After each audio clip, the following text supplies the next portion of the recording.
کردار کے لحاظ سے یہ آدمی نہیں ہے، یہ آدمیت کی سب سے نکل چکا ہے۔ تو فرمایا میں ایسے معاشرے سے تنگ آ گیا ہوں، وہ انسانہ مارزوز، مجھے انسان چاہیے۔ آج میں صرف قرآن کی روشنی میں یہ عرض کر دینا چاہتا ہوں کہ انسان کیا ہے۔ جو مولانا روم رحمۃ اللہ تعالی علیہ اس بابے نے کہا تھا کہ وہ انسانہ مارزوز، میں درندہ صرف معاشرے سے تنگ آ گیا ہوں، مجھے انسان چاہیے، میں انسان کو تلاش کر رہا ہوں۔ تو انسان کیا ہے اور انسان سے آدمی درندہ کیسے بنتا ہے اور پھر درندگی سے آدمی انسان کی طرف کیسے آتا ہے، یہ میرا آج کا موضوع ہے۔ اور معاشرے کے اندر برائی کب پیدا ہوتی ہے، معاشرے میں برائی پیدا کیسے ہوتی ہے اور یہ برائی ختم کیسے ہوتی ہے۔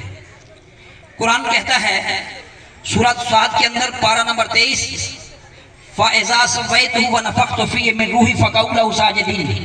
قرآن کے اس مقام پر اللہ تعالیٰ نے انسان کی ڈیفینیشن کی ہے کہ انسان کس کو کہتے ہیں، جس کو ہم انسان سمجھتے ہیں، یہ جو ہم ایک دوسرے کو دیکھ رہے ہیں، ایک دوسرے کے سامنے اٹھتے ہیں، بیٹھتے ہیں، چلتے ہیں، پھرتے ہیں، یہ انسان نہیں ہے۔ اگر اس وجود کا نام انسان ہوتا تو جب میرے وجود سے روح نکل جائے گی، میرا بیٹا مجھے انسان نہیں کہے گا، میرا بیٹا مجھے باپ نہیں کہے گا، میرا بھائی مجھے بھائی نہیں کہے گا۔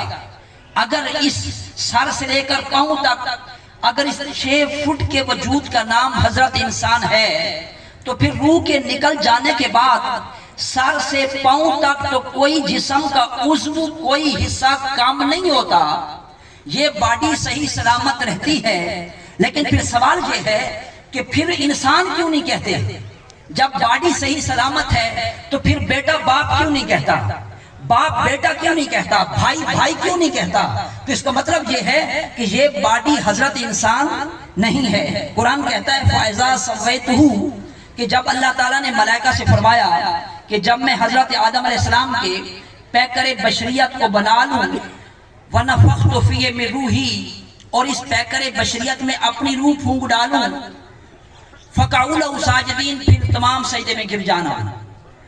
اب قرآن کی آیت کی ترتیب کو دیکھیں، فَقَعُوا لَهُ سَاجِدِينَ سے قبل، سجدے کا حکم دینے سے قبل 2 چیزوں کا اللہ تعالیٰ نے ذکر فرمایا ہے۔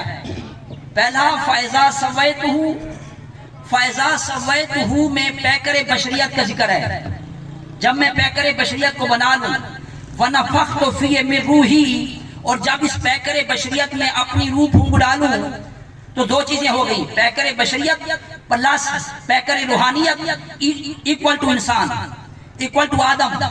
یعنی آدم کسے کہتے ہیں، انسان کسے کہتے ہیں۔ اس آیت میں انسان کی ڈیفینیشن کی جا رہی ہے، تعریف بتلائی جا رہی ہے کہ انسان فقط بشری وجود کا نام نہیں ہے، انسان 2 وجود کا مرکب ہے، بشریت پلس روحانیت کا،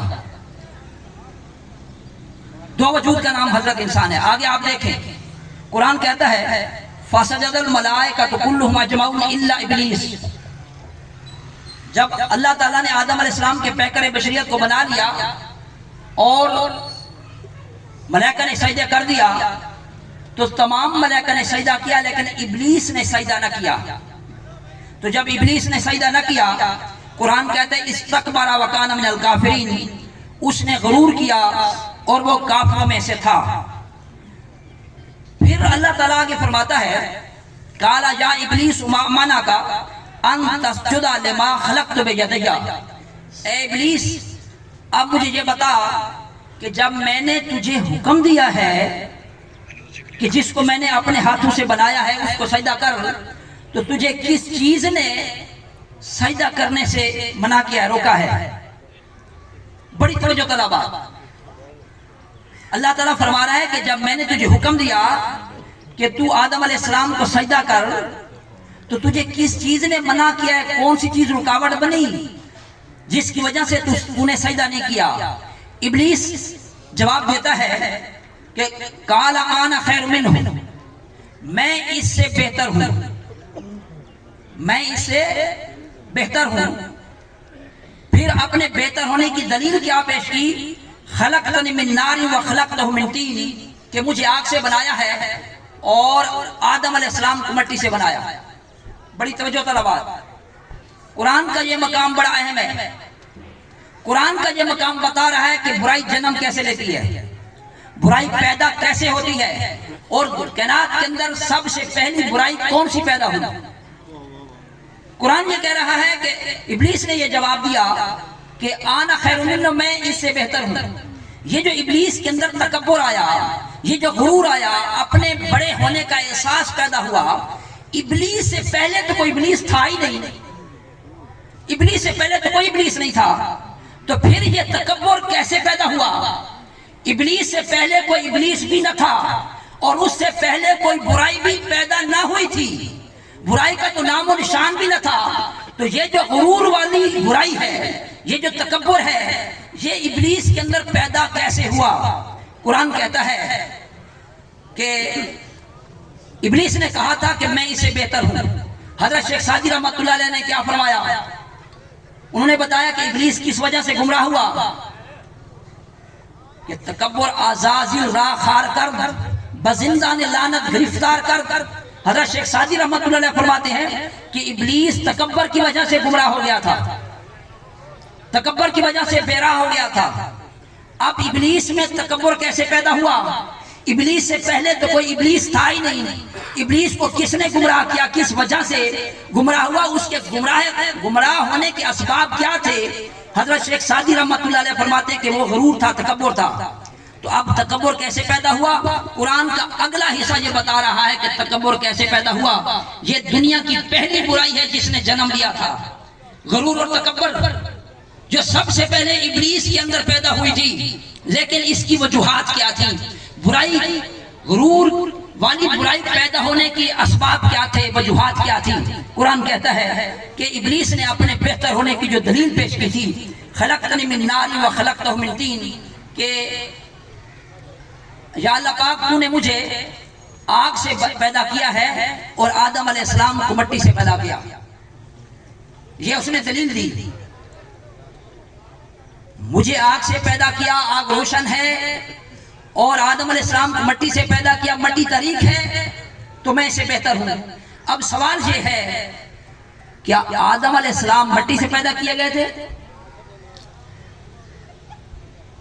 اگر آدم علیہ السلام مٹی سے پیدا کیے گئے ہوتے تو پھر قرآن کی آیت اس طرح ہوتی، فَإِذَا سَوَّيْتُهُ فَقَعُوا لَهُ سَاجِدِينَ، کہ جب میں پیکر بشریت کو بنا لوں تو پھر تمام سجدے میں گر جانا۔ لیکن قرآن کی آیت اس طرح نہیں ہے۔ آدم علیہ السلام کے صرف بشری وجود کو مٹی سے بنایا گیا تھا۔ یہ جو مادی وجود ہے جس کو ہم میت کہتے ہیں، یہ جو خاکی وجود ہے، اس کو مٹی سے بنایا گیا تھا۔ لیکن آدم علیہ السلام کو مٹی سے نہیں بنایا گیا تھا۔ آدم علیہ السلام، انسان تو روح کا نام ہے، انسان تو باطن کا نام ہے، یہ تو ظاہری وجود، یہ تو سواری ہے، یہ تو پیکر بشریت ہے۔ تو ابلیس نے کہا کہ آدم علیہ السلام کو مٹی سے بنایا گیا، ابلیس نے پیکر بشریت کو آدم سمجھا۔ آج پوری کائنات کا ہر انسان جب میرے جسم سے روح نکل جاتی ہے، مجھے کوئی آدمی انسان نہیں کہتا، کوئی آدمی مجھے انسان نہیں کہتا، ہر کوئی ڈیڈ باڈی کہتا ہے، میت کہتا ہے۔ تو پیکر بشریت کو، آدم علیہ السلام کے پیکر بشریت کو مٹی سے بنایا گیا تھا، آدم علیہ السلام کو نہیں۔ جب میرے جسم سے روح نکل جاتی ہے تو میرے اس پیکر بشریت کو، اس خاکی وجود کو میت کہتے ہیں، اور کوئی انسان نہیں کہتا۔ تو ابلیس نے کہا تھا کہ خلقتنی من نار و خلقتہ من طین، کہ مجھے آگ سے بنایا اور آدم علیہ السلام کو مٹی سے بنایا۔ تو آدم علیہ السلام کے ظاہری وجود کو مٹی سے بنایا گیا تھا، آدم کو نہیں۔ تو قرآن کی اس مقام سے پتہ چلتا ہے کہ انسان کو سمجھنے میں سب سے جو پہلے ٹھوکر کھائی ہے وہ ابلیس نے کھائی ہے۔ انسان کو سمجھنے میں سب سے پہلے جو جس نے ٹھوکر کھائی وہ ابلیس نے کھائی ہے، اور وہ آدم اسی پیکر بشریت کو دیکھتا رہا کہ یہ پیکر بشریت، یہ مادی وجود حضرت انسان ہے، اور اس کی رسائی روحانی وجود تک، روح تک نہ ہو سکی۔ جو سوال ابلیس کر رہا ہے کہ مجھے آگ سے بنایا گیا، آدم علیہ السلام کو مٹی سے بنایا گیا، میں اسے سجدہ کیسے کروں؟ یہ سوال جبریل علیہ السلام نے کیوں نہیں کیا؟ حالانکہ جبریل علیہ السلام یا دیگر ملائکہ یہ سوال کرنے کے زیادہ حقدار تھے کہ یا باری تعالیٰ ہم تو نور سے ہیں اور وہ مٹی سے ہے، ہم اسے سجدہ کیسے کریں؟ لیکن ملائکہ یہ سمجھتے تھے کہ آدم اس وجود کا نام نہیں ہے، اس وجود سے گزر کر وہ اندر جو راز ہے اس کا نام آدم ہے۔ برائیاں مادیت کی بنیاد پر پیدا ہوتی ہیں، یاد رکھنا۔ آج دنیا کے اندر جو ہمارا تعلیمی نظام ہے وہ ہمیں صرف اس مادی وجود تک محدود رکھتا ہے۔ ہمارا ایمان، ہمارا عقیدہ وہ صرف مادی چیز نہیں ہے، قرآن مادی چیز نہیں ہے، عقیدہ مادی چیز نہیں ہے، ایمان مادی چیز نہیں ہے، اور ہم نے اس مادی وجود کو حضرت انسان سمجھا ہوا ہے۔ ساری برائیاں مادیت کی بنیاد پہ پیدا ہوتی ہیں، روحانیت کی بنیاد پہ کوئی برائی پیدا نہیں ہوتی۔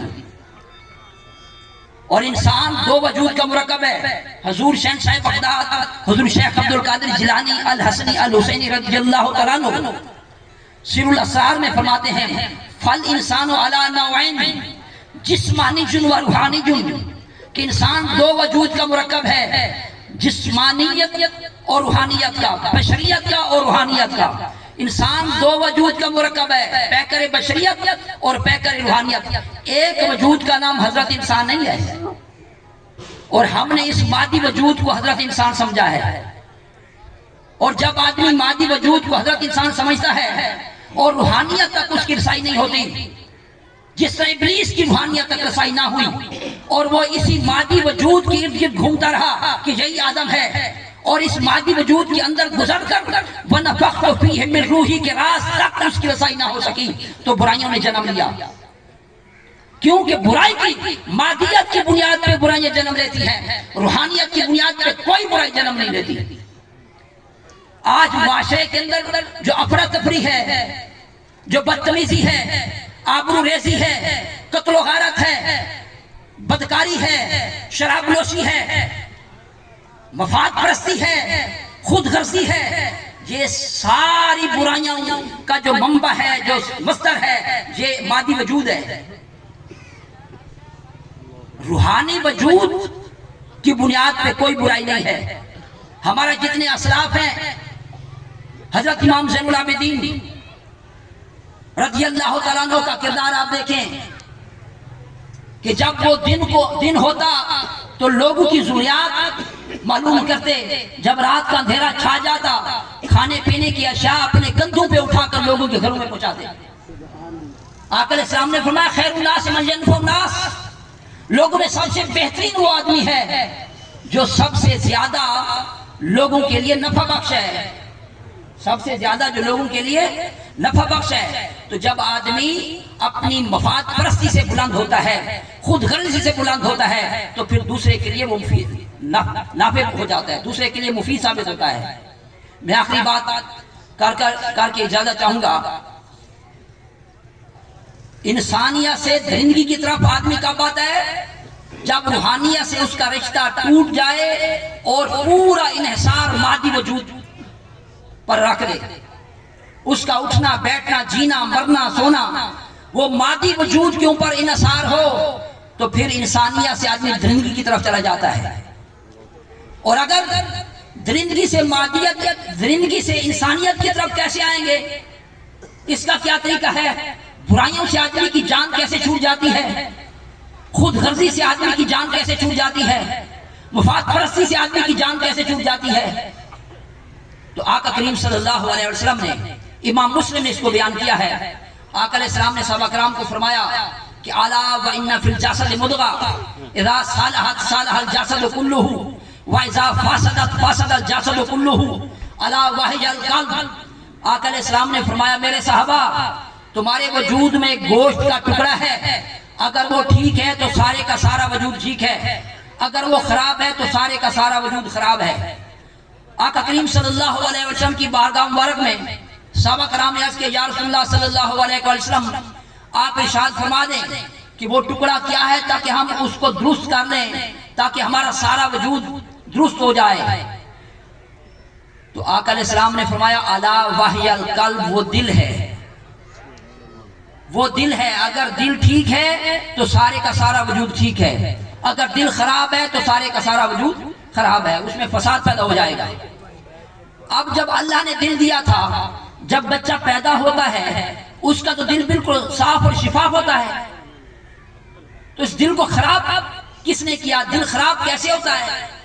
آقا علیہ السلام نے فرمایا کہ جب آدمی ایک گناہ کرتا ہے اس کے دل پر ایک سیاہ نقطہ بیٹھ جاتا ہے، دوسرا گناہ کرتا ہے دوسرا نقطہ بیٹھ جاتا ہے، تیسرا گناہ کرتا ہے تیسرا نقطہ بیٹھ جاتا ہے، چوتھا گناہ کرتا ہے چوتھا نقطہ بیٹھ جاتا ہے۔ گناہ کرتے کرتے کرتے اس کے دل پر نقطے بیٹھتے بیٹھتے بیٹھتے وہ دل کالا ہو جاتا ہے، دل میں سیاہی چھا جاتی ہے۔ جب دل کالا ہو جاتا ہے تو اندر سے انسان مر جاتا ہے، ضمیر مر جاتا ہے، انسانیت مر جاتی ہے۔ پھر آقا علیہ السلام نے فرمایا الشیطان جاسم علی قلب ابن آدم، پھر شیطان آدمی کے دل کے اوپر ایسے قابض ہو جاتا ہے اور اس آدمی کے دل کو شیطان اپنا ڈیرا بنا لیتا ہے۔ تو جیسے جیسے وہ غفلت اس کے اندر زور پکڑ دی جاتی ہے، بندے کے عادات اور صفات شیطانی ہوتے چلے جاتے ہیں۔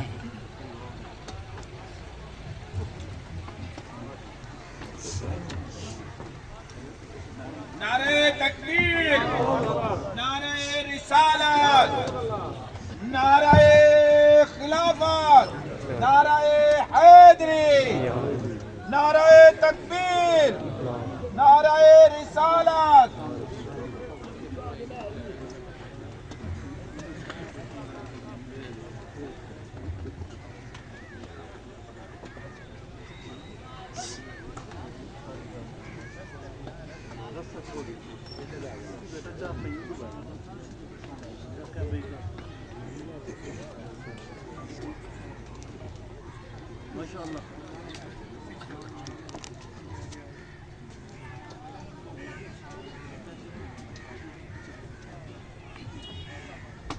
کہا تھا کہ جب آدمی کا دل کالا ہو جاتا ہے، دل میں اندھیرا چھا جاتا ہے گناہوں کی وجہ سے، اور دل پر سیاہ نقطے بیٹھتے بیٹھتے بیٹھتے بیٹھتے بالکل دل میں سیاہی چھا جاتی ہے، تو آقا علیہ السلام نے فرمایا کہ الشیطان جاسم علی قلب ابن آدم، شیطان آدمی کے دل کے اوپر ایسے قابض ہو جاتا ہے، کنٹرول کر لیتا ہے اسے۔ جب دل کے اوپر کنٹرول سنبھالتا ہے ابلیس تو اسے اللہ سے غافل کر دیتا ہے۔ استعوذ علیہم الشیطان فانساہم ذکر اللہ، جب شیطان غالب ہوتا ہے اس بندے کو اللہ سے غافل کر دیتا ہے، اس بندے کو اللہ کا خیال بھی نہیں آتا، اس کا دھیان اللہ کی طرف نہیں جاتا، وہ دنیا کے اندر اتنا غرق ہو جاتا ہے۔ تو پھر اس کی عادات، وہ شیطان کی عادات کے اندر وہ شیطان کی عادات سے متصف ہوتا چلا جاتا ہے، حتیٰ کہ وہ بظاہر صورتاً تو انسان نظر آتا ہے لیکن حقیقتاً وہ انسان نہیں ہوتا۔ اس کی زبان سے، اس کی نظر سے وہ فساد جھلکتا ہے، پورے وجود کو سپلائی، خون سپلائی کون کرتا ہے؟ دل۔ تو جب دل کے اوپر شیطان کا قبضہ ہوتا ہے، دل ناپاک ہو جاتا ہے، دل کا خون ناپاک ہو جاتا ہے، تو جب ناپاک خون آنکھوں میں جاتا ہے تو آنکھوں میں بے حیائی پیدا ہو جاتی ہے، پھر یہ آنے پھٹ جاتے ہیں، پھر جس نوجوان کے آنکھ میں بے حیائی پیدا ہوتی ہے پھر معاشرے کی عزتیں اس نوجوان کی نظر سے محفوظ نہیں رہتی۔ جب اس ناپاک دل سے خون زبان میں جاتا ہے، یہ زبان لمبی ہو جاتی ہے، پھر اس کی زبان سے کسی آدمی کی عزت محفوظ نہیں رہتی، لوگوں کی، اس کی گفتگو سے لوگوں کی آبرو ریزی ہوتی ہے۔ جب اس ناپاک دل سے خون دماغ میں جاتا ہے، یہ دماغ شر بن جاتا ہے، یہ شر سوچتا ہے۔ جب اس ناپاک دل سے خون ہاتھ میں جاتا ہے، یہ ہاتھ ظالم ہو جاتے ہیں، یہ ہاتھ منصف نہیں رہتے، اور جب اس ناپاک دل سے خون پاؤں میں جاتا ہے، یہ پاؤں بے راہروی کا شکار ہو جاتے ہیں، یہ اللہ کا راستہ بھول جاتے ہیں، یہ شیطان کے راستے کے راہی ہو جاتے ہیں۔ آقا علیہ السلام نے فرمایا لکل شیء سکالۃ وسکالۃ القلوب ذکر اللہ تعالیٰ، کہ ہر چیز کو صاف کرنے کا ایک آلہ، ایک سیکل، ایک مشین ہے۔ جس طرح لوہے پہ زنگ لگ جائے اس کو ایک مال کے ساتھ صاف کیا جاتا ہے، فرمایا جب دل زنگ آلود ہو جائیں، جب دل شیطانی صفات سے متصف ہو جائے تو آقا علیہ السلام نے فرمایا ایسے دل کا بھی علاج ہے. ایسا دل بھی انسان درندگی سے انسانیت کی طرف آ سکتا ہے اور آقا علیہ السلام کی صفات سے متصف ہو سکتا ہے. تو آقا علیہ السلام نے فرمایا جس طرح لوہے پہ زنگ لگ جائے اس کو ایک مال کے ساتھ صاف کیا جاتا ہے، فرمایا جب دلوں پہ گناہوں کا زنگ لگ جائے اور شیطان قابض ہو جائے تو فرمایا دلوں کو صاف کرنے کا آلہ اللہ کا ذکر ہے. دلوں کو صاف کرنے کا آلہ اللہ کا ذکر ہے. جب آدمی کثرت کے ساتھ اللہ کا ذکر کرتا ہے تو ذکر کرتے کرتے کرتے کرتے کرتے کرتے دل پہ ذکر اللہ کا ریگمال لگتے لگتے لگتے لگتے اسی دل میں اللہ کا نور پیدا ہو جاتا ہے.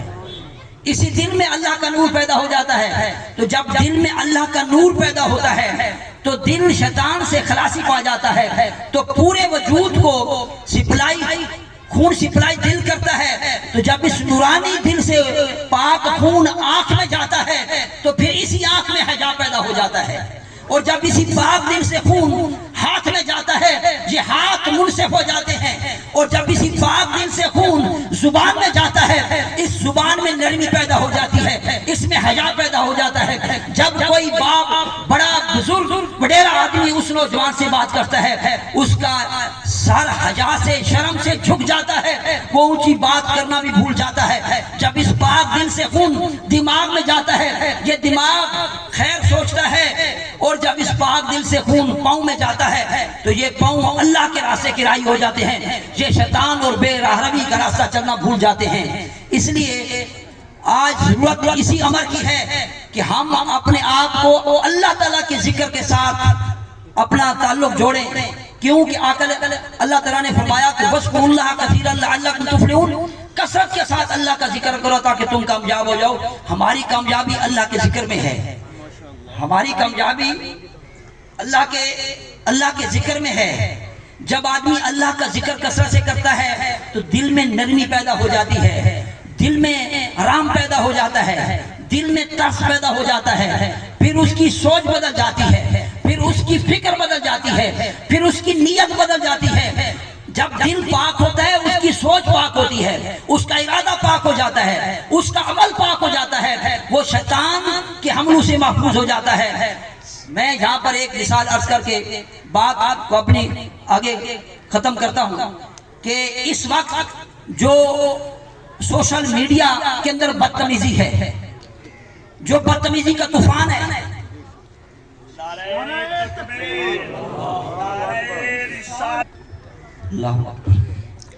اس وقت جو طوفان بدتمیزی ہے اس کی وجہ کیا ہے؟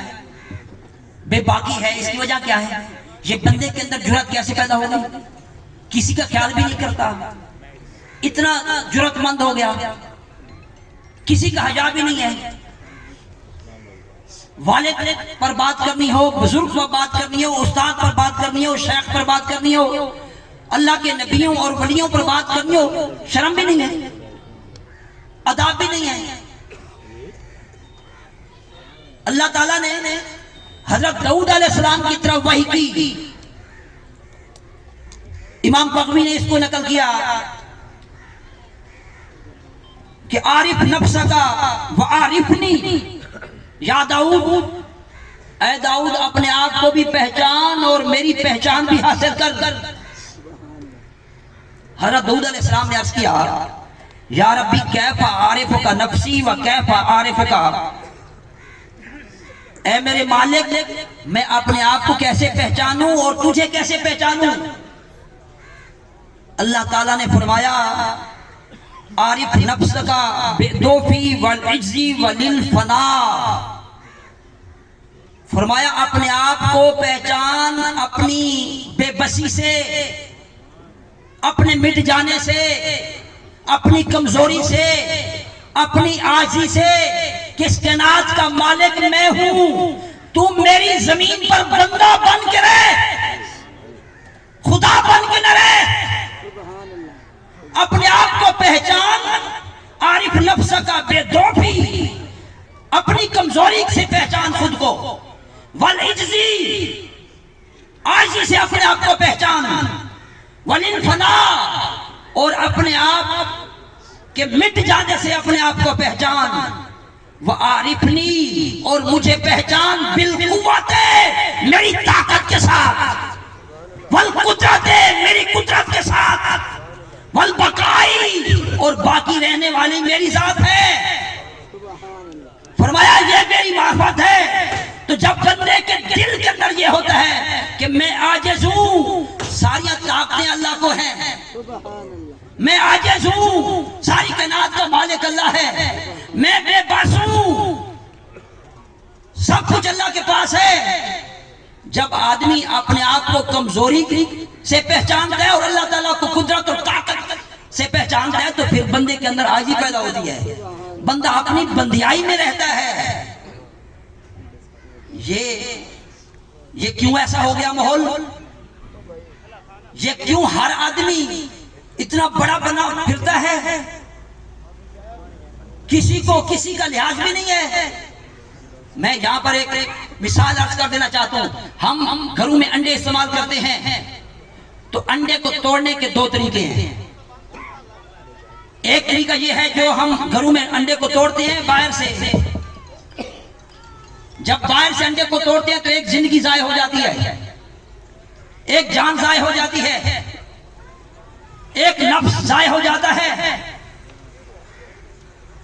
لیکن اس انڈے کو توڑنے کا اور طریقہ بھی ہے۔ انڈے کو توڑنے کا دوسرا طریقہ یہ ہے کہ اس کو باہر سے مت توڑیں، باہر سے مت توڑیں، اس کو اندر سے توڑیں، انڈے کو اندر سے توڑیں۔ تو انڈے کو اندر سے توڑنے کا طریقہ یہ ہے کہ اس کو ٹھوکر سے نہیں، اس کو ہیٹ سے توڑا جائے، یا تو مرغی کے پروں کے نیچے رکھ کے ہیٹ دی جائے، یا کسی مشین میں رکھ کے اس کو حرارت اور ہیٹ دی جائے۔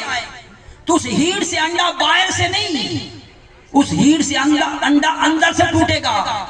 تو جب انڈا اندر سے ٹوٹتا ہے تو ایک جان پیدا ہوتی ہے، ایک زندگی پیدا ہوتی ہے، ایک نفس پیدا ہوتا ہے۔ تو فرمایا صوفیاء کی تعلیم یہ ہے، سلطان عارفین حضرت سلطان باہو رحمت اللہ کی تعلیم یہ ہے، حضور شیخ صاحب بغداد، حضور شیخ عبد القادر جیلانی الحسنی الحسینی رضی اللہ تعالیٰ عنہ کی تعلیم یہ ہے کہ اس نوجوان کو باہر سے نہیں، اس کو اندر سے توڑنے کی ضرورت ہے، اور اندر سے توڑنے کے لیے یہ اللہ کا ذکر ہے۔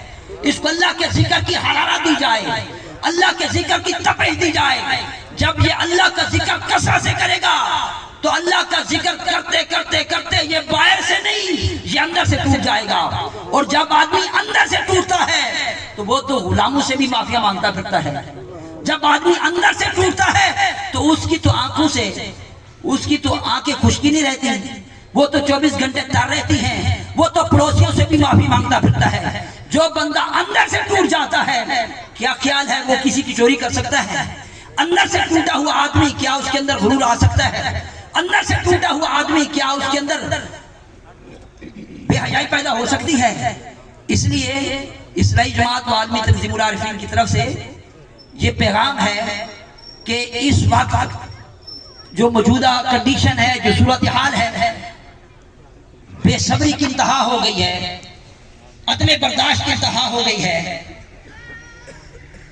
ایسی سچویشن میں تو کوئی آدمی، شریف آدمی، اپنی عزت بچا ہی نہیں سکتا، بات ہی نہیں کر سکتا۔ تو ایسے حالات میں ہمارے اوپر فرض عائد ہوتا ہے کہ ہم اپنے مادی ضرورتوں کے ساتھ ساتھ ہم اپنے اندر کی بھی خبر لیں۔ حضرت سلطان باہو رحمت اللہ علیہ فرماتے ہیں، دل تو نماز پڑھائی ہی نہیں، کیا ہویا جلی کی ہوں، لوگاں دے نکھالر کیتے بھج بھج بڑے مسیحی ہوں، ارکا گٹے مال مال دھومے تیرے منو نہ گئی پلیتی ہوں۔ حضرت سلطان باہو رحمت اللہ علیہ فرماتے ہیں ایک اور مقام پہ، تے تسبیح پھری تے دل نہ پھریا، کی کرنا تسبیح پڑھ کے ہوں۔ ایک اور مقام پہ فرماتے ہیں زبانی کلمہ ہر کوئی پڑھتا، دل کا پڑھتا کوئی ہو۔ اور اقبال نے کہا خراج نے زبان سے کہہ بھی دیا لا الہ تو کیا حسن، گھر دل و نگاہ مسلمان نہیں تو کچھ بھی نہیں۔ اس لیے زہر کے ساتھ ساتھ ہم اپنے باطن کی بھی خبر لیں۔ انسان دو وجود کا مرکب ہے، ہم زہر کی بھی، اس زہری وجود کو بھی پاک کرنا لازمی ہے اور اس باطنی وجود کو بھی پاک کرنا لازمی ہے۔ اللہ تعالیٰ عمل کی توفیق عطا فرمائے۔ حضور جانشین سلطان مفکر سرپرست اعلیٰ اسلائی جماعت و عالمی تنظیم العارفین حضور حضرت سکی سلطان محمد علی صاحب دامت برکات خصوصیہ کی طرف سے یہ میسیج یا پیغام ہے کہ اس وقت ملک پاکستان کے اندرونی جو حالات ہیں اور جو بیرونی پوری امت مسلمان کے اندر جس وہ کرب سے جس کنڈیشن سے وہ گزر رہی ہے